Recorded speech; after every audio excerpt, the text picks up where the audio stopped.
Peace, Israel. Today's lesson, the title of today's lesson is Renewing Our Vows. Renewing Our Vows. As usual, I like to start this lesson the way we normally start our lessons. Uh, Psalms 119, 142.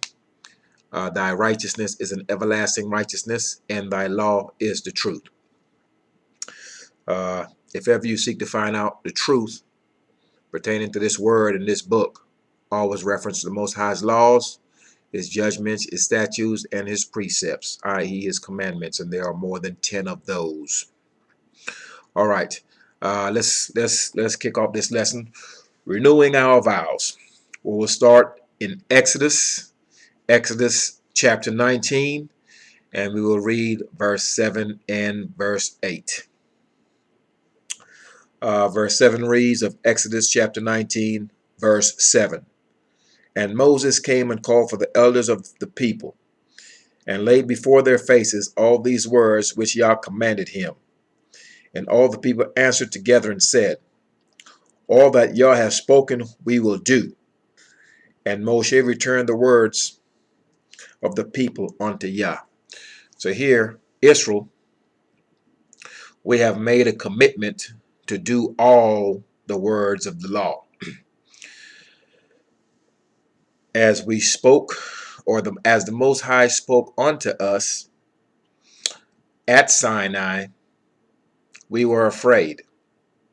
We were terrified to hear his voice. So we made a choice to allow Moshe to go and speak directly with the Most High. And we told Moshe, we made a promise between Moshe and the Most High, stating clearly that whatever the Most High had told or instructed Moshe to tell us, that we would do it. So these are covenants that we have made that we continue to break. Let's go to Exodus 20.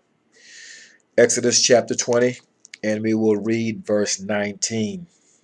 Exodus chapter 20, verse 19. And they said unto Moses, Speak thou with us, and we will hear. But let not Yah speak with us, lest we die. So once again, we were afraid when we heard the voice of the Most High. We did not want to hear the voice of the Most High. We wanted to speak to Moses, have Moses be our intercessor, if you will. So here we are, having the house of Israel doing what we've always done. Instead of us hearing directly from the Most High, we'd rather have a man. Instead of us having the Most High as our king, we wanted to have Saul as our king.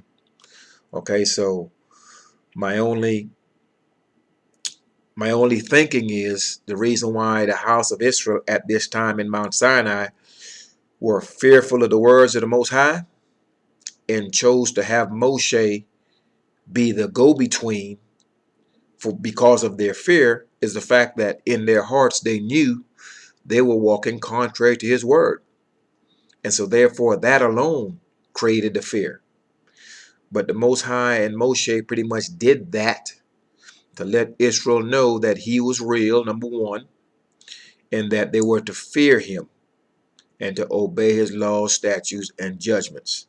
And that was the reason why he wanted to speak directly to the house of Israel. Okay.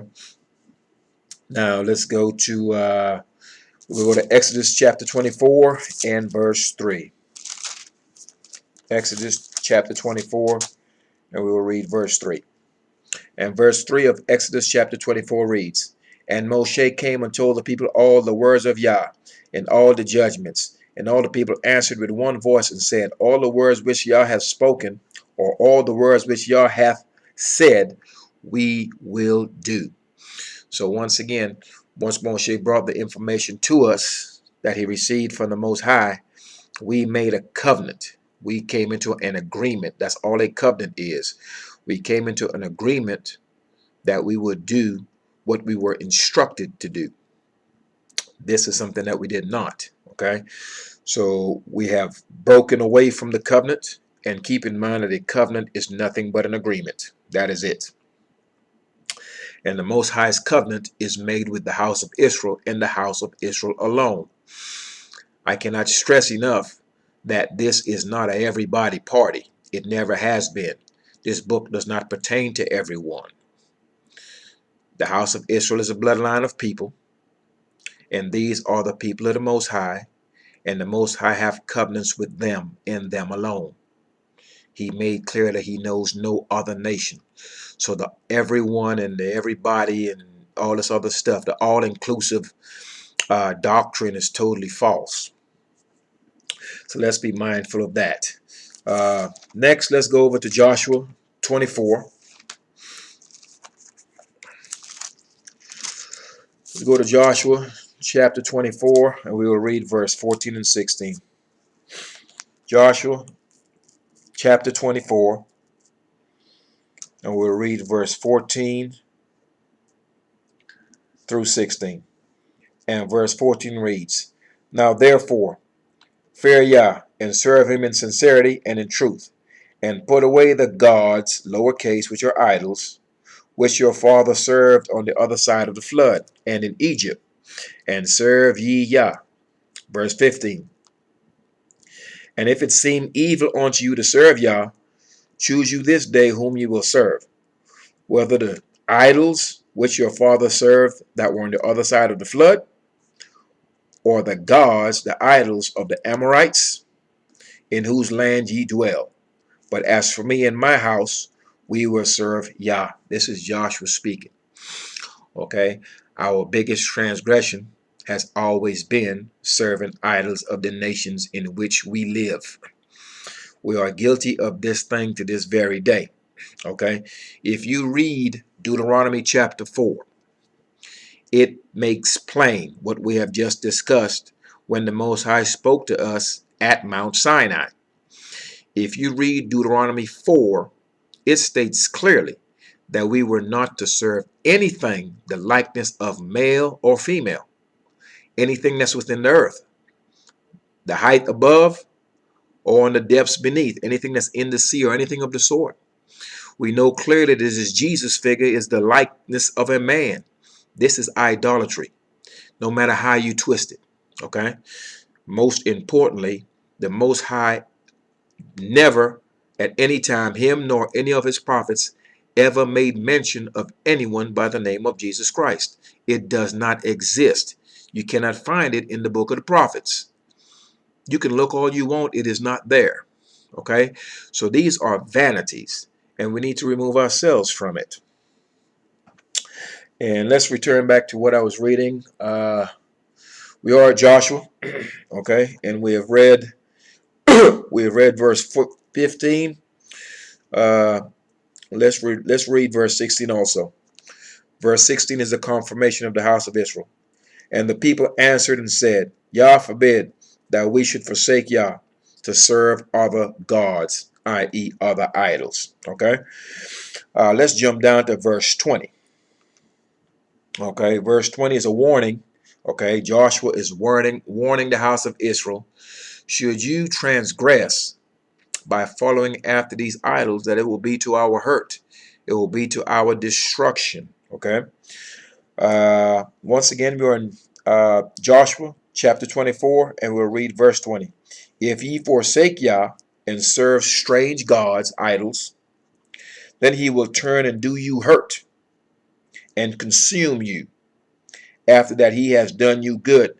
So after we have received blessings from him, and we became fat, and we became full of ourselves, and we chose to go a whoring after the gods of the other nations, the Most High will do hurt unto us for doing such a thing. It is a grave sin, an egregious sin to serve idols. Verse 21. And Yah said unto Joshua, Nay. Verse 21. And the people said unto Joshua, Nay, but we will serve Yah. And Joshua said unto the people, Ye are witnesses against yourselves, that ye have chosen you, the Lord, it says you, Yah, to serve him. And they said, We are witnesses. So here we are.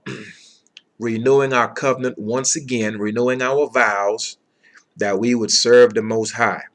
So Joshua called to witness that we were witnesses against ourselves, that we would indeed serve the Most High and none other, and no other God of these strange nations that we have never heard of from our prophets. The Jesus figure is a strange God. We have not heard from him through our prophets or out of the mouth of the Most High. He is new, newly raised up among these nations. Our forefathers know no such person, and we must become cognizant of this fact. Okay, this is a fact. This is a strange idol. Let's go to 2 Kings. 2 Kings 22. Go to 2 Kings verse 22. We're looking into the renewal of our vows. 2 Kings verse 22. And this speaks to Josiah once he found the book of the law. Once the book of the law was founded, okay, it was found, and young Josiah realized clearly that the house of Israel was in transgression and that we were in trouble. From the minute the book was read unto him, he realized clearly, we're not walking according to this book. All right. So let's go ahead and read some of that so we can understand where once again we're in transgression and we're trying to renew our vows to do the things that are right. Okay, let's start off. Let's go to 2 Kings, and we'll deal with chapter 22 of 2 Kings, and we'll start at verse 8. Verse 8 of chapter 22 of 2 Kings. And Hilkiah the high priest said unto Shaphan the scribe, I have found the book of the law in the house of Yah. And Hilkiah gave the book to Shaphan, and he read it.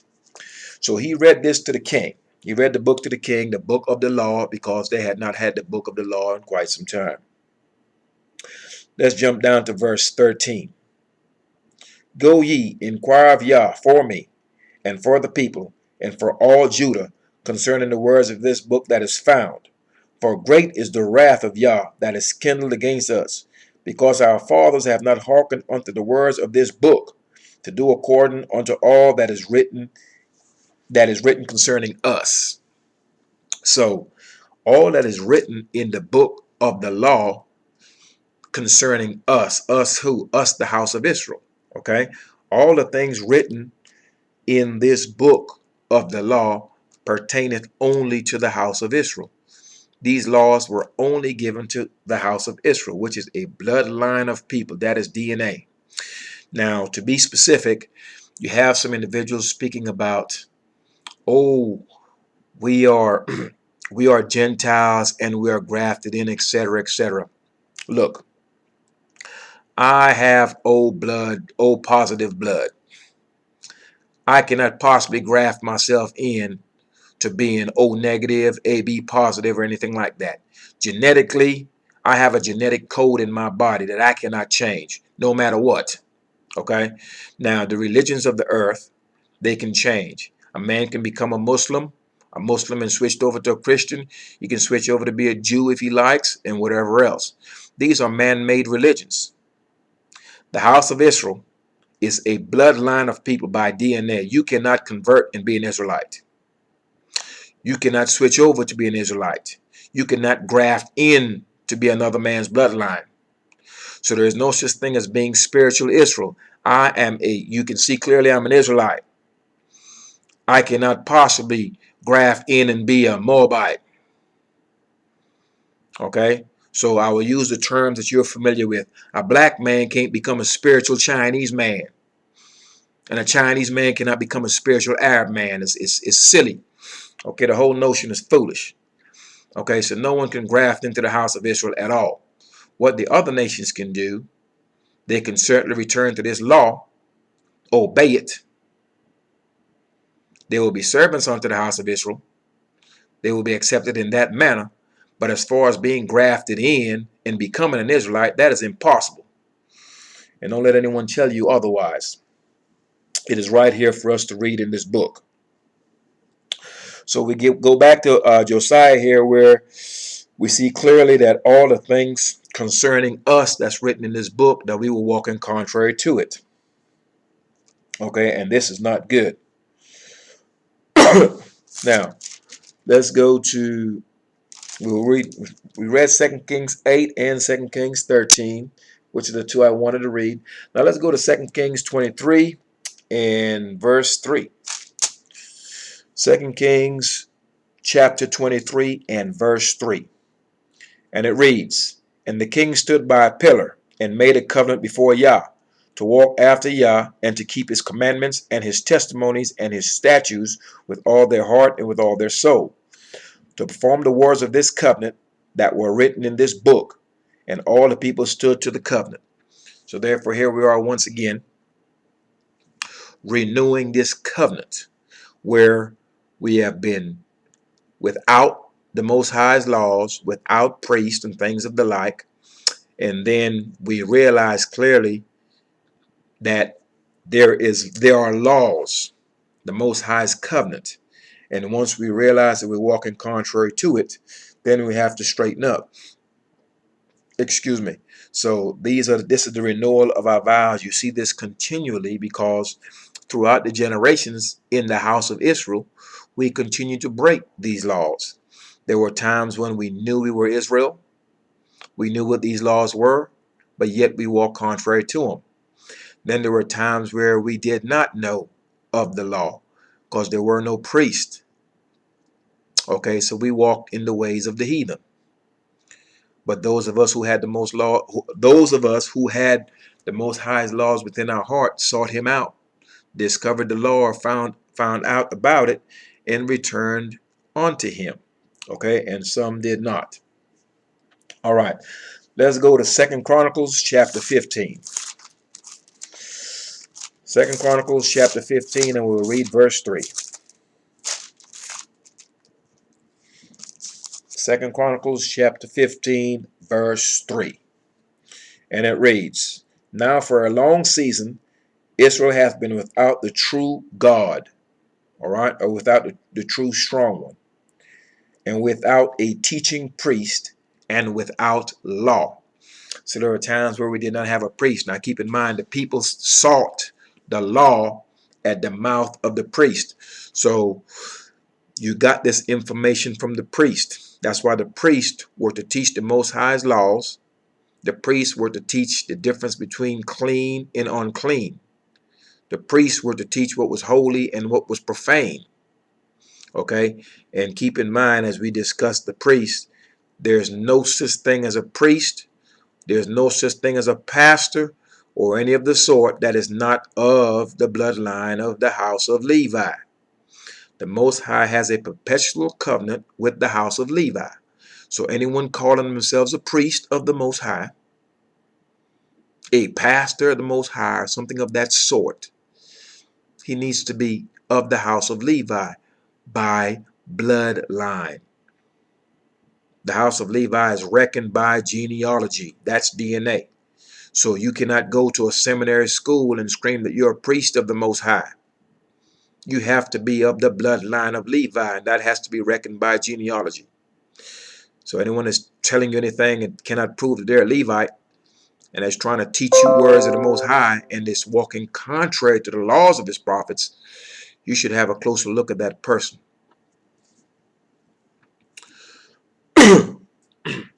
Now, let's go to, we read verse 3. Let's read verse 8 through 15. This pertains to Asa. This pertains to Asa in 2 Chronicles. And we will read verse 8 once again. 2 Chronicles chapter 15. And we will read verse 8 through 15. And when Asa heard these words, this is verse 8 of 2 Chronicles chapter 15. And when Asa heard these words and the prophecy of Oded the prophet, he took courage and put away the abominable idols out of the land of Judah and Benjamin, and out of the cities which he hath taken from Mount Ephraim, and renewed the altar of Yah that was before the porch of Yah. Okay, so he got the idols out of the land of Benjamin and out of the land of Judah. Now let's go ahead and just jump straight down to verse 12. Verse 12 of 2 Chronicles chapter 15. And they entered into a covenant to seek Yah, the strong one of their fathers, with all their heart and with all their soul. Verse 13. That whosoever would not seek Yah, the strong one of Israel, should be put to death, whether small or great, whether man or woman. And they swear unto Yah with a loud voice, and with shouting, and with trumpets, and with cornets. Verse 15. And all Judah rejoiced at the oath, for they had sworn with all their heart, and sought him with their whole desire. And he was found of them, and Yah gave them rest round about. So, we see here clearly where Asa caused all the house of Israel to renew these vows. And anyone that did not do it, well, you know what happened to them. We just read it. Okay? So, we must understand that in Israel, if you read in the days of old, when one of us did something that was against these laws, the plagues were brought upon the whole entire congregation. So what one of us does affects all of us. And that still follows us to this day. When one of us do something that's foul, he can be in another state. Okay? It certainly changes the way we are looked upon everywhere else. So we represent an entire nation of people. And when one of us make an error, it is felt upon all of us. So we must be mindful of that. All right. Let's go to Second Chronicles, and we're going to go to chapter 23. Chapter 23 and verse 16.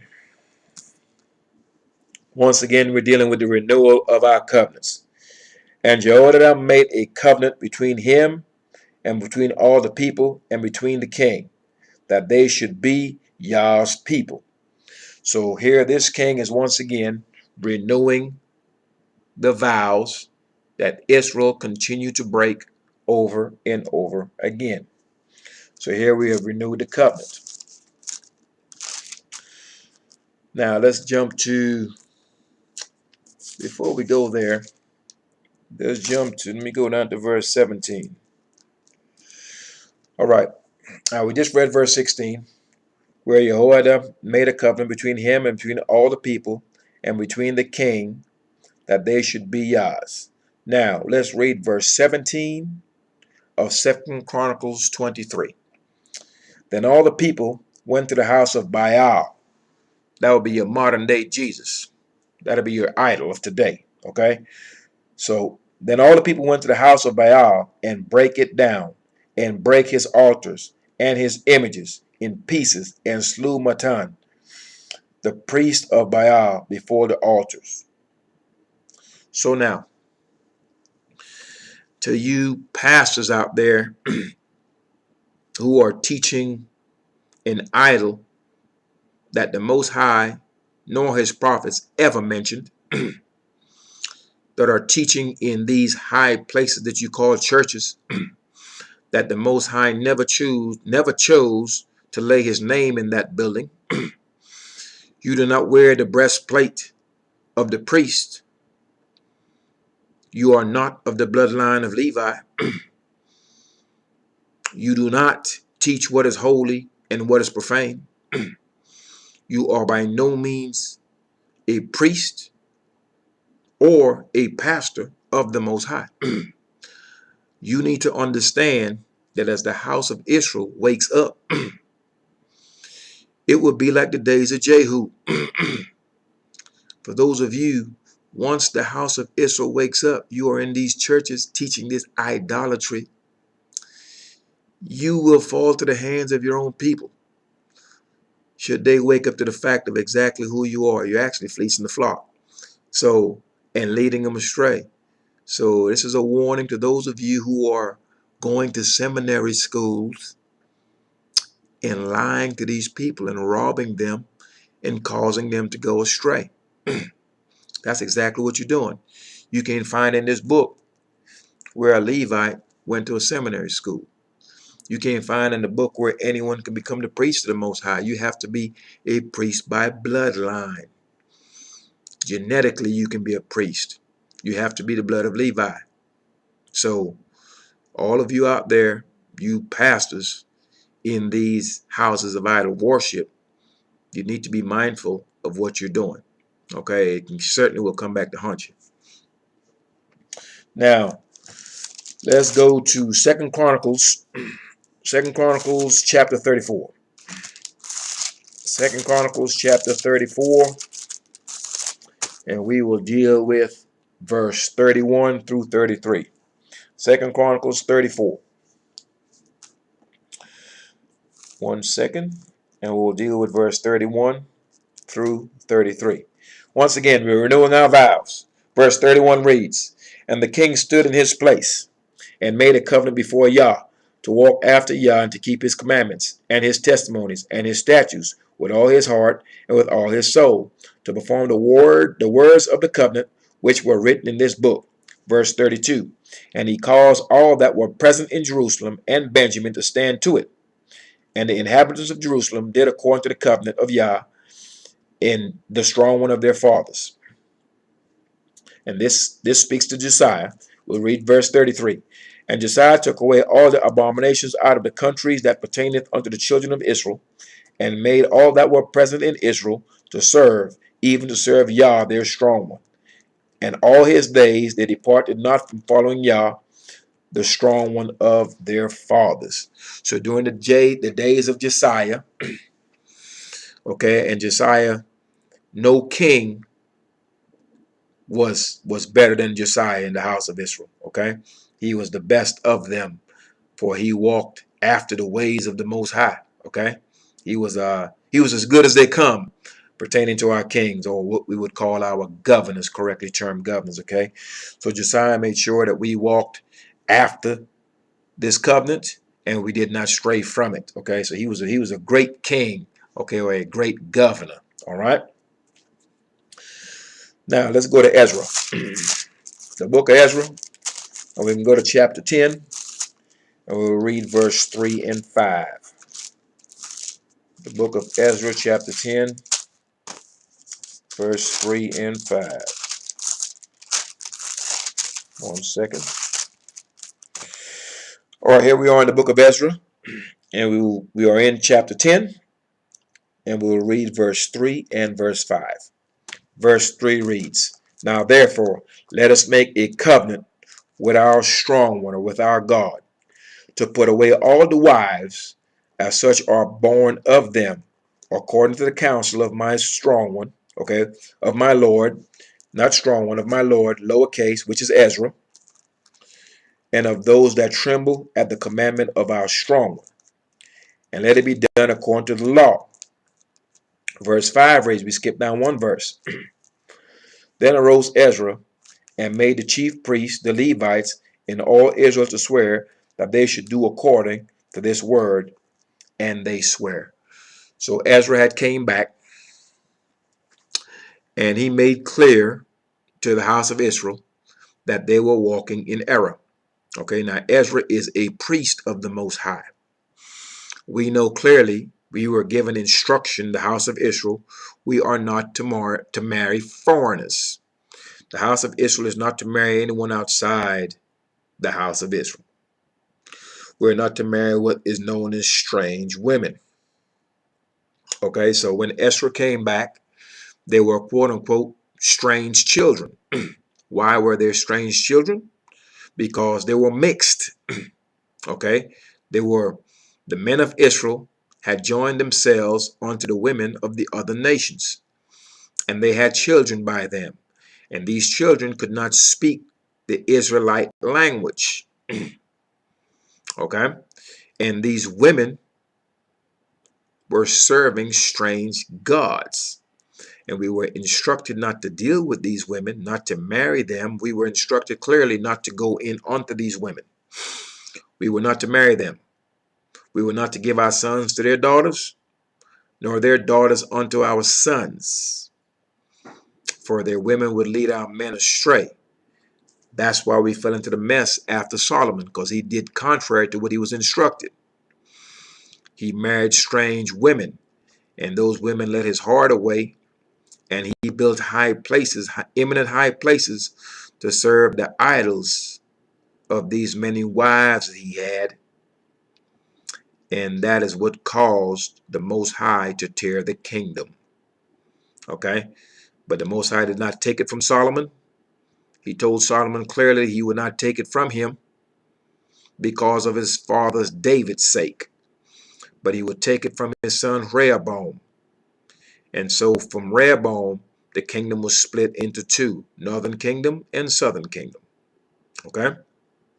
So we were not to marry these strange wives. All right? And so right here in this scenario with Ezra, the house of Israel, our leadership, the tribe of Judah, and the Levites, Levites being the priests of the Most High, and the scepter holder, the tribe of Judah, David and his seed, they led the house of Israel astray. The Levites failed, and the house of David failed. Okay? By doing things that were contrary to the Most High's laws. Thus, the kingdom was torn. Okay? So this is why we keep renewing our vows, because we continue to walk contrary to instruction. All right? Now let's go to Nehemiah chapter 10. Nehemiah chapter 10, and we'll read verse 29. Nehemiah chapter 10, verse 29, and it reads, "They clave to their brethren, their nobles, and entered into a curse, and into an oath, to walk in Yah's law, which was given by Moses, the servant of Yah, and to observe and to do all the commandments of Yah, our strong one, and his judgments and his statutes." So here we are. We have Nehemiah, the governor, going through the same thing with the house of Israel. Okay, we continue from one generation after the next to do the same thing. We seem to be a people who are indeed stiff-necked and stubborn. So this is a problem. All right, Jeremiah. Let's go now to Jeremiah chapter 2. We'll read verse 20 and 21. Jeremiah chapter 2, verse 20 and 21. One second. Jeremiah chapter 2, verse 20 and 21 reads clearly. Yet, verse 21 reads, "Yet I have planted thee a noble vine, wholly a right seed. How then art thou turned into a degenerate plant of a strange vine unto me?" Okay, so the Most High wants to know clearly, how has Israel become degenerate? Okay, uh, let's go up first to let's stay in Jeremiah, second chapter. Let's read verse 20 first. I've read verse 20. Let's read verse 20, 20 and 21. "For of old time I have broken thy yoke, and burst thy bands. And thou saidest, I will not transgress. When upon every high hill and under every green tree thou wanderest playing the harlot." So the Most High is saying, Israel, I have broken thy yoke. A yoke is pretty much something that keeps an oxen in line. That way it doesn't go astray. Okay? It's something that keeps you in bondage. Okay? So he's broken that. He's burst our bands. He's freed us. Okay? Pretty much. And we said clearly after we were freed that we would not transgress. But the Most High said, yet under every green tree we continue to go a whoring after the gods of our enemies, okay? Or after the gods of these nations that are around us. Verse 21, the Most High says, "Yet I have planted thee a noble vine, holy in right seed. How then art thou turned into the degenerate plant of a strange vine unto me? So he wants to know now, how come he planted us holy and good? And how come we became a degenerate vine unto him? Okay? How could we become like a menstruous woman unto him? Okay? How can we play the whore after all that he has done for us? It's pretty much the question that's presented to the house of Israel. Now let's go to Hosea 2, and we'll read 2 verses and then we'll wrap it up.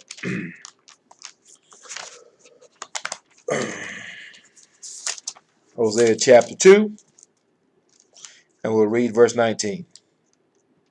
Hosea chapter 2, we'll read verse 19. And we'll read 19 through 23. Hosea chapter 2, verse 19 reads, And I will betroth them. I will betroth thee unto me forever. Yea, I will betroth thee unto me in righteousness, and in judgment, and in loving kindness, and in mercies. I will even betroth thee unto me in faithfulness, and thou shalt know Yah. Okay? Verse 21. And it shall come to pass in that day I will hear, saith Yah. I will hear the heavens, and they shall hear the earth. And the earth shall hear the corn, and the wine, and the oil, and they shall hear Jezreel. That's the ancient name for Israel. Verse 23. And I will sow her unto me in the earth, and I will have mercy upon her that had not obtained mercy.